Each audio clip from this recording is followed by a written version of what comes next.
Hello everyone, my name is Eli. Welcome to this sort of introductory explanation video about the Linux environment setup. This is for CIT112 or Intro to Linux at Byu-I. And I decided to make this because when I was installing all this stuff for this class, I had a lot of issues trying to understand if I had done everything correctly and if things had installed the way that they should have. So I'm going to walk you through the way that I did it, and so you can kind of just see what it is that, at least what I think they were looking for, because this was pretty challenging.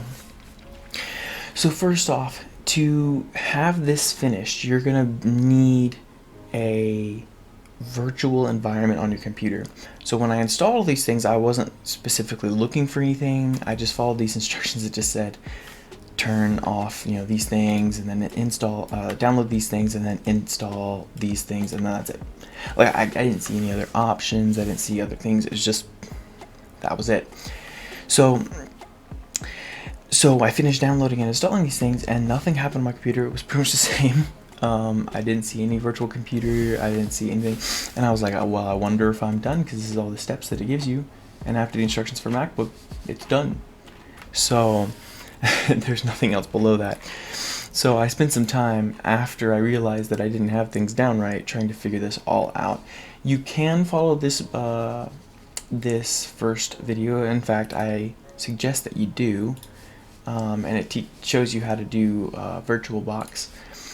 But if you go down here to step 3, down here you'll download you'll download VirtualBox, so you won't have to worry about Googling for VirtualBox or anything. That link will take you right there to VirtualBox. But first you're going to want to follow these first 2 steps. These first 2 steps are pretty self-explanatory. Those 2 I don't have any issues with. I'll still walk you guys through them, but they're not super challenging. So if you come up here and you load these documents, the virtualization, hardware virtualization is a little challenging, and it changes depending on what type of system you're running. If you're running like an AMD, if you're running like an Intel, depending on the motherboard that you're having inside your computer, it can be a little bit different. So it's going to be a little challenging, and if you're watching this video on the computer that you need to turn hardware virtualization on with, you have to shut down your computer to do it. So you won't be able to watch this whole video on your computer. Maybe switch over to a mobile device to watch this, or maybe a separate laptop if you have one to watch this video if you want to follow along with this video. So what you do to kind of get there, I don't want to do it because I'm recording right now and I don't want to shut down my computer, but you're going to come up here, you're going to open your Windows, and you're going to go to Update and Security, you're going to go to Recovery, and you're going to hit Restart Now. And when you hit that, it's going to give you a couple of options. It does explain that here. There's Update Security, Recovery, Restart Now. Now it gives you these options. Like it's saying here, you need to troubleshoot, you hit Advanced Options, and then you hit the firmware settings. Very simple, very easy. This part works perfectly. It'll open up to a page that looks like it, depending on your motherboard, I suppose, looks like it came from a really long time ago, and that's called your BIOS. You're going to go through your BIOS, and you're going to find the CPU virtualization option. I am running an AMD, and I have an MSI motherboard, and the MSI Tomahawk 2 is my motherboard, and you should see something like this. This is Intel Virtual Technology, and that's the configuration. Some of them may look a little different depending on all this. I may throw up a picture of what my BIOS looks like and where to find my virtualization. It was in a fine, weird corner of my machine. It was not easy to be found. I had to do a lot of Googling. I had to do a lot of stuff to try to find it, but it's generally under advanced settings. If you can find anything that says like virtualization technology. In some cases you may have to go to your overclocking settings if you're on like a gaming PC or whatever, like it was for me. My virtualization settings were in my overclocking settings for some reason, and once I went into overclock settings, I clicked advanced, then went to overclock settings, and then in there was like CPU advanced or something like that, and I clicked on that drop down and it showed me that there I could turn it on. If you're running an MSI, you may have to look for something called SVM mode. SVM, and I don't know exactly what that stands for, but it's like, I don't know, special virtualization mode or so, I don't know. I have no idea what SVM stands for, but SVM, if you find that, is your hardware virtualization. So turn that on, and then you'll have hardware virtualization on, and then you're all done. You can exit and save and all that. Okay, next up for the disable Hyper-V is a little weird. Your computer may show some different stuff depending on whether or not it's turned on already. Go ahead and read that one, because that's important, because I spent too long looking for it when it didn't exist, if you don't see that picture that they're going to show you. But let's just jump right in. You're going to go into something called System Information, okay? So when you open System Information, you're going to look for your Hyper-V options, but you're not going to turn any of those things off or anything. You're looking for this. A hypervisor has been detected. Features required for Hyper-V will not be displayed. Now, if you see that, then that means you need to turn off or disable Hyper-V. But if you see something like this at the very, is it the bottom? I guess it's fine. It's towards the bottom of the list, you see a bunch of Hyper-V options. This is fine. It seems a little backwards to see like Hyper-V on here and see yes next to it. It makes me feel like Hyper-V's on, and I'm not even sure what Hyper-V does, but this is correct. Then you're going to want to go to Programs, and then you're going to go to Programs and Features. Don't click on that one, but then you go to Turn Windows Features on and off, and you click that, and you can find Hyper-V. And that's an extra way you can check to make sure it's off, because all of mine are unchecked already. So you're good to go now. Now, we're getting kind of to the point where things are going to get a little more confusing. All the previous stuff was kind of easy. It explains it for you. It didn't really take me too long to get there. But now you're going to want to go and download VirtualBox. VirtualBox is just a program that'll run a virtual system for you. So if you click on VirtualBox here, you're going to see this page pop up. And what you're going to want to click on is this is your base package. So you're going to want to click on Windows Installer, obviously if you're on Windows.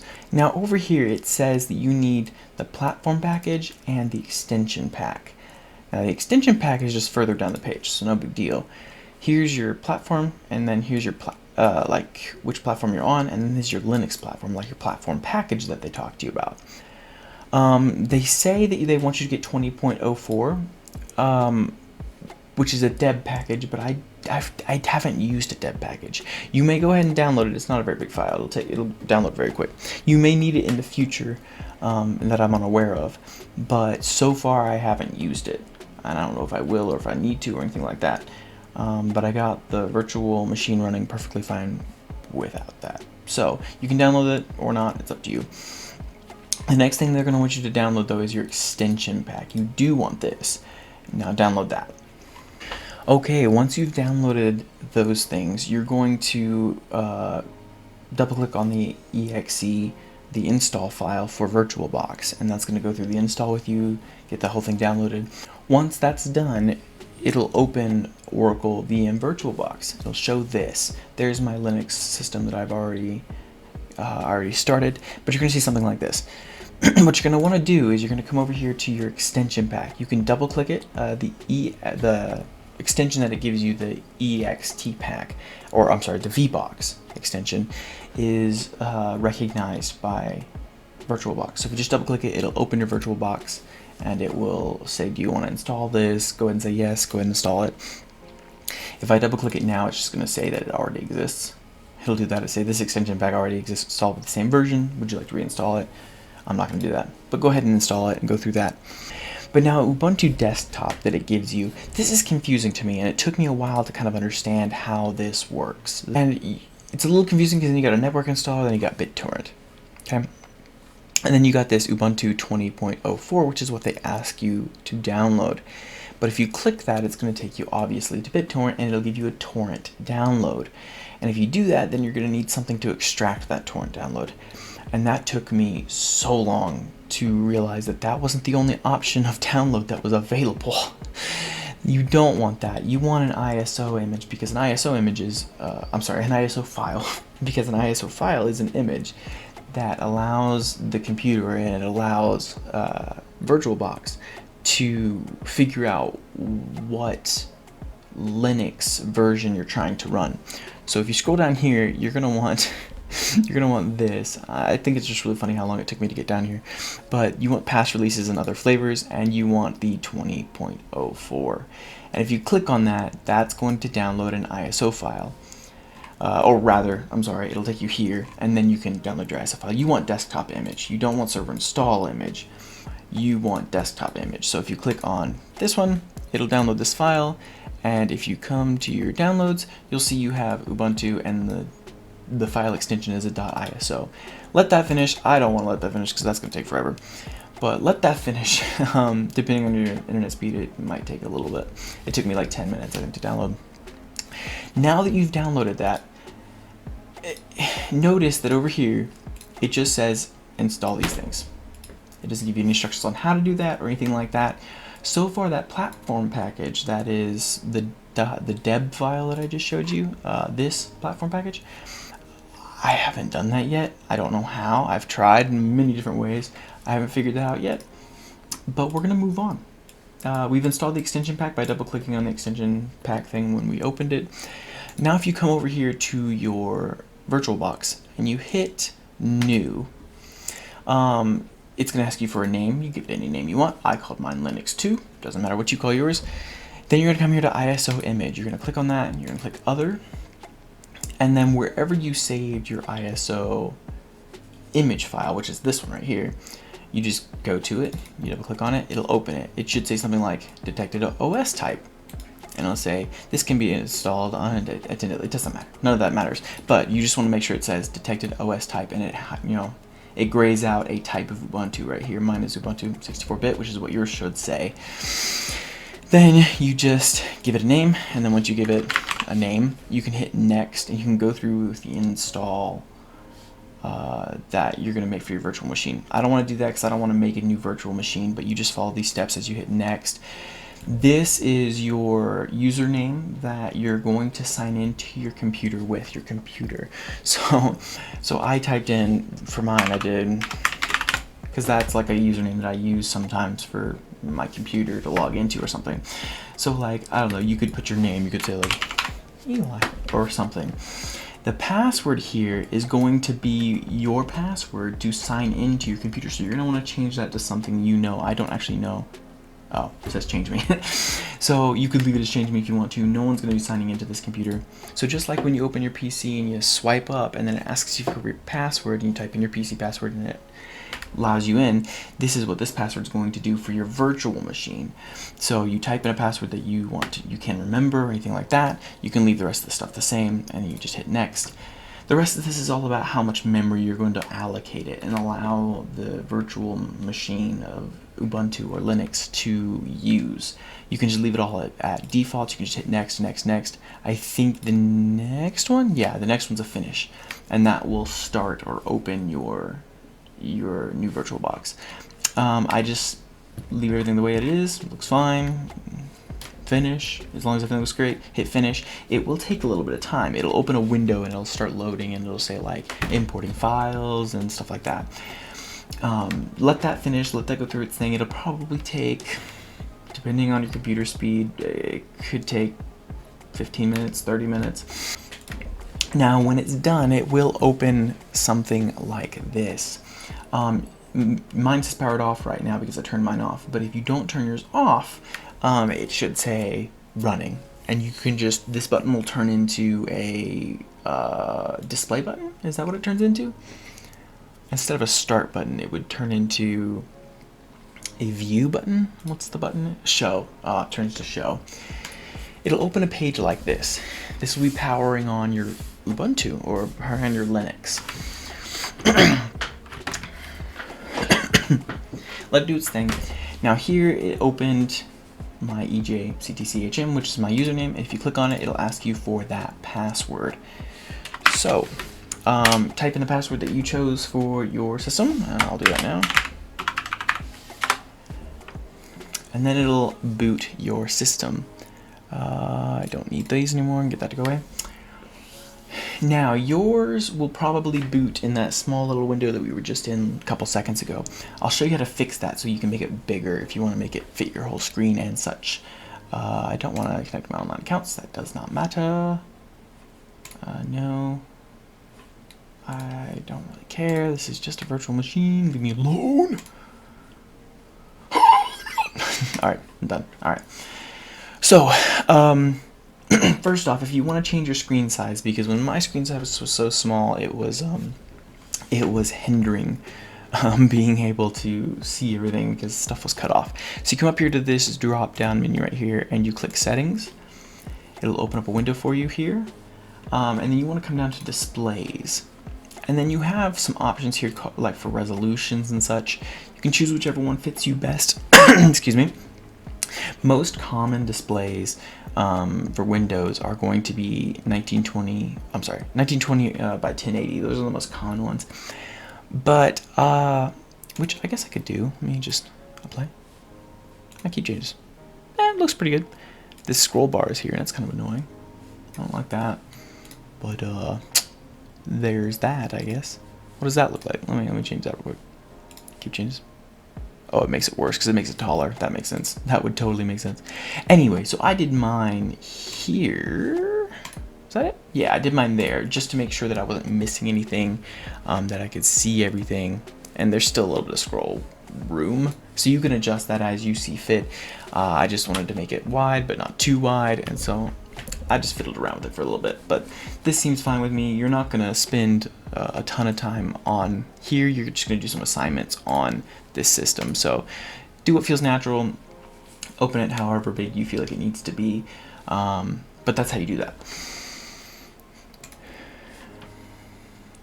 Alright, so that is how you set up your Ubuntu, and here it is just running on my computer. I can just minimize the window, and here's my regular PC again, but this is running an Ubuntu virtually inside VirtualBox.